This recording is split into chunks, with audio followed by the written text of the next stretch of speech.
최근 도널드 트럼프 대통령은 백악관에서 현대자동차에는 관세가 없을 것이라고 했습니다. Hyundai will be producing steel in America and making its cars in America, and as a result, they'll not have to pay any tariffs.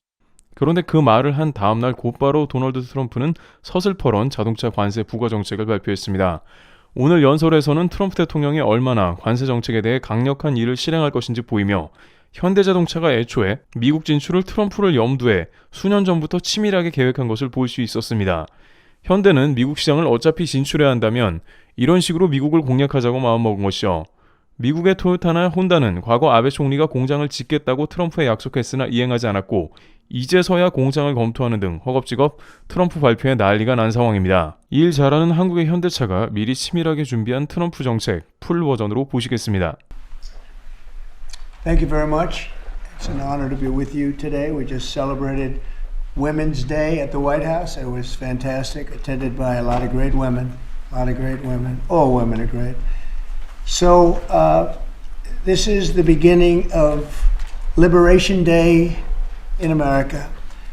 We're going to take back just some of the money that has been taken from us by people sitting behind this desk or another desk that's not quite as nice, but they have their choice of 7, as you know. And we're going to charge countries for doing business in our country and taking our jobs, taking our wealth, taking a lot of things that they've been taking over the years. They've taken so much out of our country, friend and foe, and frankly, friend has been oftentimes much worse than foe. And this is very modest. What we're going to be doing is a 25% tariff on all cars that are not made in the United States. If they're made in the United States, there's absolutely no tariff. We start off with a 2.5% base, which is what we were at, and we go to 25%. And basically, as you know, and as you've been seeing, not reporting as accurately as it should be reported because it's a massive story. Business is coming back to the United States so that they don't have to pay tariffs. And I think also because of November 5th, the election, they're very happy. AI is coming back to levels that nobody's ever seen before. It's a new, sort of a new business, I guess, when you think about it. But it's plants are going up all over the United States, and many of them have already been started. We're getting early electricity taken care of. We're getting permits very quickly for them. And we're going to make their life very happy. They're coming in with tens of billions of dollars.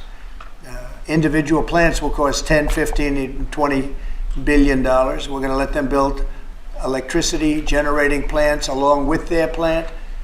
And they can't even believe it.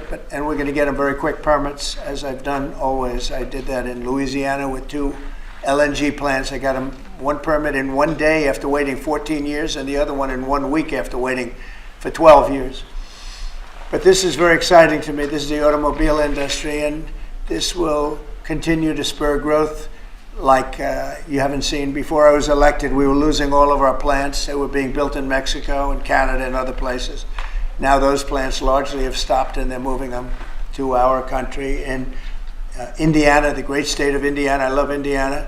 Honda is building one of the biggest plants anywhere, and they've just started. They wouldn't have done it without this. In all cases, they wouldn't have done it without what we're doing. So we'll effectively be charging a 25% tariff. But if you build your car in the United States, there is no tariff. And what that means is a lot of foreign car companies, a lot of companies are going to be in great shape because they've already built their plant, but their plants are underutilized, so they'll be able to expand them inexpensively and quickly. But others will come into our country and build, and they're already looking for sites. They're looking for mostly sites. They don't want to take the old buildings that are empty and falling down. They want to build new, and there's tremendous action.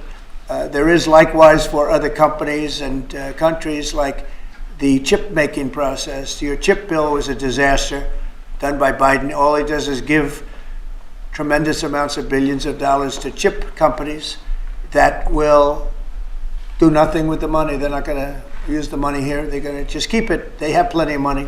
The one thing they have is they have a lot of money. In our case, all we're doing is saying you can't come in unless you build here. And the largest chip company by far is manufactured from Taiwan is building here, and it'll give us almost 40% of the chip market just with that. They're spending almost $200 billion in the United States to build a plant, and they've almost started. They'll be doing much of the work in Arizona. So we have a lot of exciting things, but to me, this is one of the most exciting. Now, outside of one specific day, and that's Liberation Day. That's the real Liberation Day of America, and that's going to be in April 2nd, and I look forward to it. We'll have a little news conference. We'll talk about it, but this is very exciting. So we're signing a executive order today that's going to lead to tremendous growth in the automobile industry. As you know, the electric mandate that we did allows you to buy a car now with electric or gasoline powered or hybrid. You can buy any car you want. We had it so that within a short period of time you had to buy all electric, and the country could never provide the money necessary to build all of those power plants that you would need all over the country. As you know, in the Middle West, they built 8 power stations. That's like the size of this desk or smaller. And they ended up spending $9 billion on 8. And of the 8, 4 of them didn't work. And we're not doing that. So you can buy electric, or you can buy gasoline, or you can buy hybrid, or you can buy whatever you want to buy. And that's the way it should be. The market's going to determine that. And you're going to see prices going down, but it's going to go down specifically because they're going to buy what we're doing, incentivizing companies to, and even countries, but companies to come into America and build. And we're already setting records for new plants. I think the new plant number, the tally is just within a period of a few weeks. It's very large. I want to be accurate. It's very large. And I'd like to ask Will just to come and give some of the basics, and then I'll sign it, and it's off to the races. I think our automobile business will flourish like it's never flourished before. Yes, please, Will. Thank you, sir. As you stated, we've prepared for your attention a proclamation imposing a 25% tariff on foreign-made cars and light trucks. This is in addition to tariffs that are already in place on those goods. In addition to, as you said, spurring increased domestic manufacture of cars and trucks, we expect that these tariffs will result in over $100 billion of new annual revenue to the United States of America in tariff revenue. I think ultimately we could probably anywhere from $600 billion to $1 trillion will be taken in over the relatively short-term period, meaning a year from now, but starting right away. I think we'll go from 600 to $1 trillion within 2 years.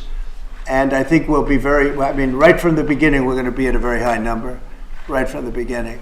And right from the beginning, you're going to have a lot of construction jobs, but you're also going to have a lot of automobile jobs. So this is very exciting, but it's also exciting because of what's happening with other aspects. We're going to be doing tariffs on pharmaceuticals in order to bring our pharmaceutical industry back. We don't make anything here in terms of drugs, medical drugs, different types of drugs that you need, medicines. It's in other countries, largely made in China, a lot of it made in Ireland. Ireland was very smart. We love Ireland. But we're going to have that. We're going to have lumber. We're going to free up some of our land. And you'll be able to meet a lot of other standards like fire cuts. If Los Angeles had fire cuts, which they didn't have, that's a gap of half a football field between areas. You wouldn't have had the fires. They would have been contained. But you have fire cuts. And by the way, you sell that wood for a lot of money, a lot of profit is made from that. But we're going to be doing lumber. We're freeing up our land so that we don't have to use outside sources of lumber. Energy, we're doing fantastically well at. You know, the energy prices have been coming down rapidly as we increase supply, and we've already done that. We have Chris and Doug are doing a fantastic job in that. That's Department of Energy and Department of Interior. And they're working together hand in hand because Interior has the land and Energy has the ability to do the drilling and do what they have to do. Our coal areas are going to be opened up for clean, beautiful coal. Germany's opening up mini coal plants now. You know, they tried the wind and it didn't work. They almost went out of business. They almost went bankrupt. They tried wind, which is a disaster because it's too expensive and it doesn't look good, kills all the birds, a lot of problems. But Germany is now building a lot of coal plants. China is building one a week, think of that. And they're using coal, which is very powerful. Coal is a very powerful energy.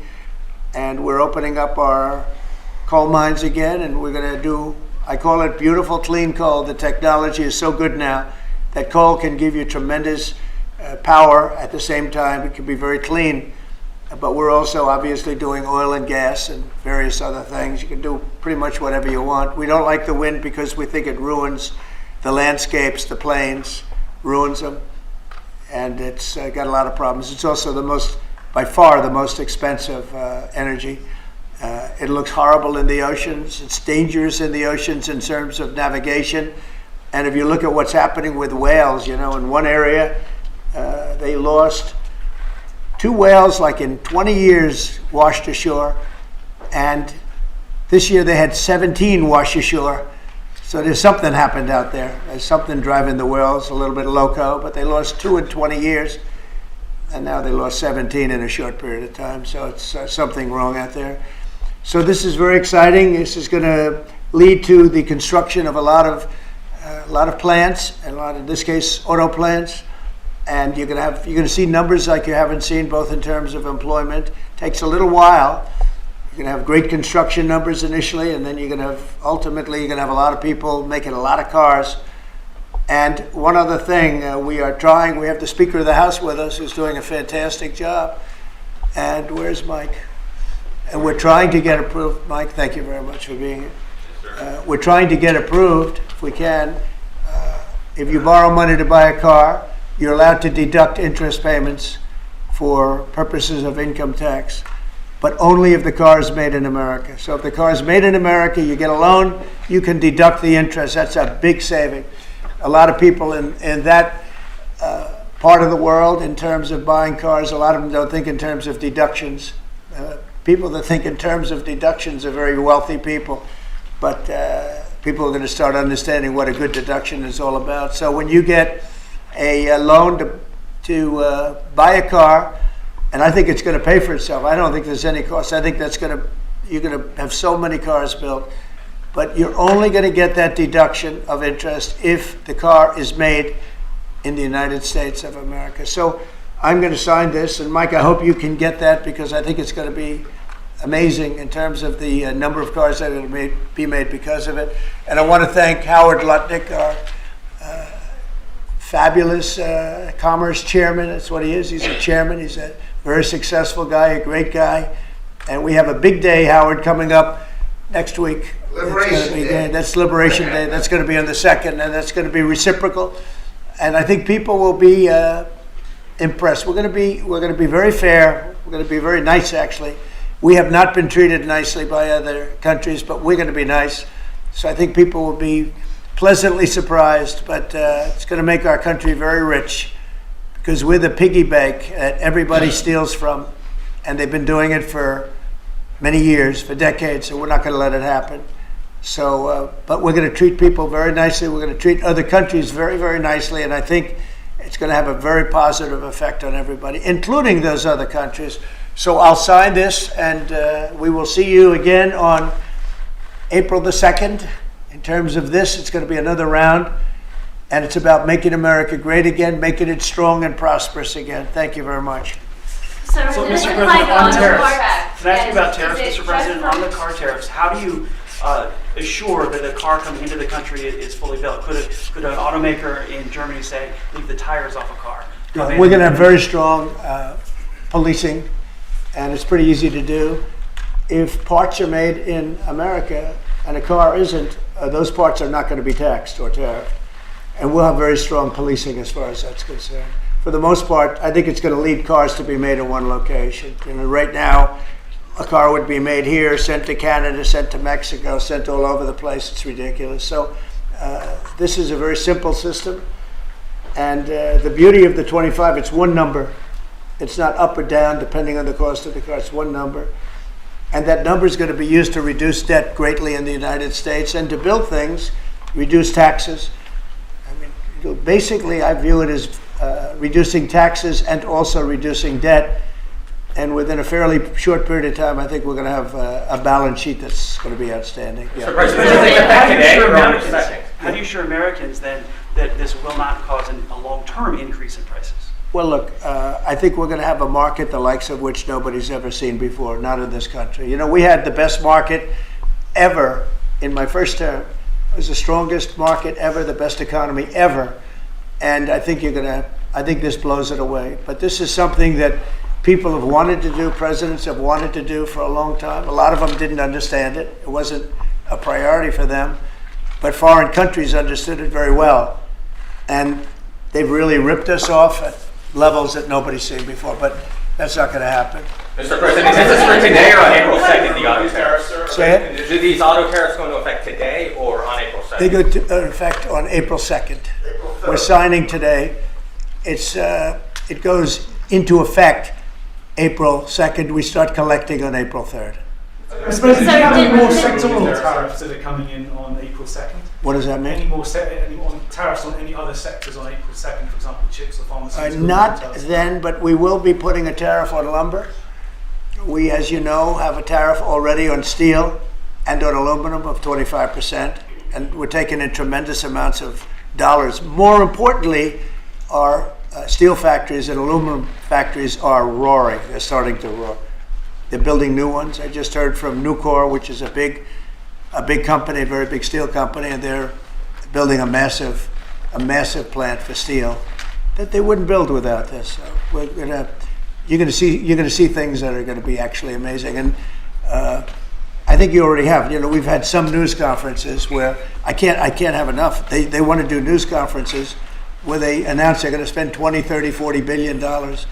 But Apple, as an example, is spending $500 billion. Okay.